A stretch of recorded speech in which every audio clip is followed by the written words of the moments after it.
Hello and welcome to the StudyTravel news video. I'm Matthew Knott. And I'm Nicola Hancox, bringing you the latest news stories. The headlines this week: decreases continue for US intensive English programs. UK student survey shows growing agent usage and post-study work desire. And US begins to require visa applicants' social media details. And much more, including NAFSA, Kaplan, ACG and important visa advice from English UK. But firstly to the USA, where we can report a 10% drop in international students on intensive English programs in 2018 to 78,000, according to the latest Open Doors IEP data by IIE, based on a survey of 400 institutions. Student weeks decreased by 13%.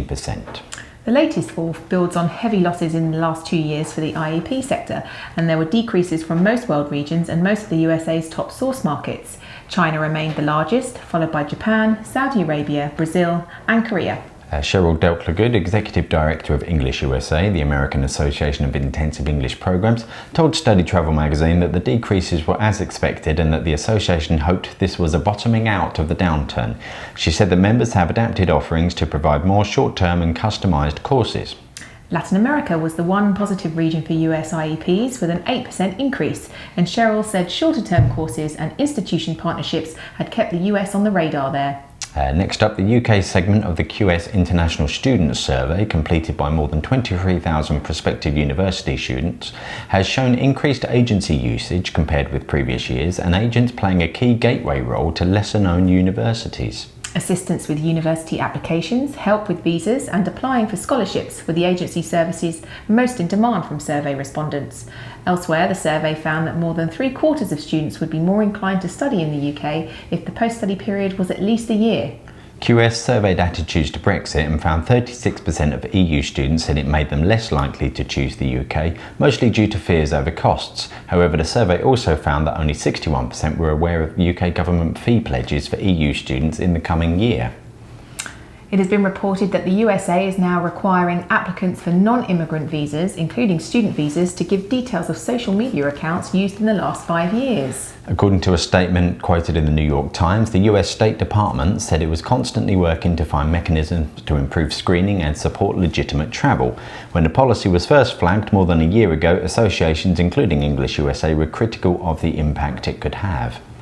And now for a roundup of some of the other stories. Staying in the USA, NAFSA, Association of International Educators, has released a report outlining the economic, political and cultural impact of declining international enrolments, and has called on Congress to create a recruitment strategy and implement more welcoming bills. The report was released at the NAFSA International Conference last week, where it also officially took over leadership of the #YouAreWelcomeHere campaign from Temple University.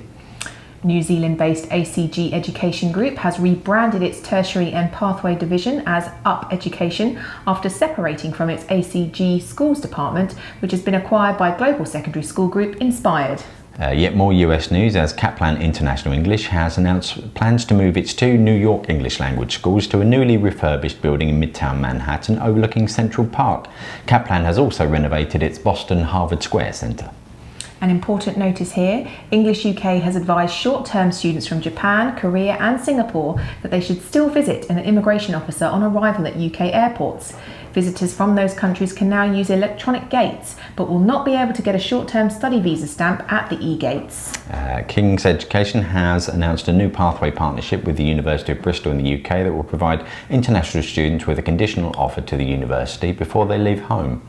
CATS Colleges has updated its portfolio of university progression partners to 13 institutions, Cambridge Education Group announced. And lastly, ILSC Education Group has announced a CSR initiative with Advisor that will see $1 donated to the Learn to Earn project for disadvantaged women in India for every ILSC application from an agent through Advisor.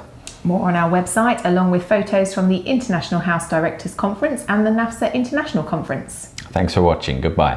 Goodbye.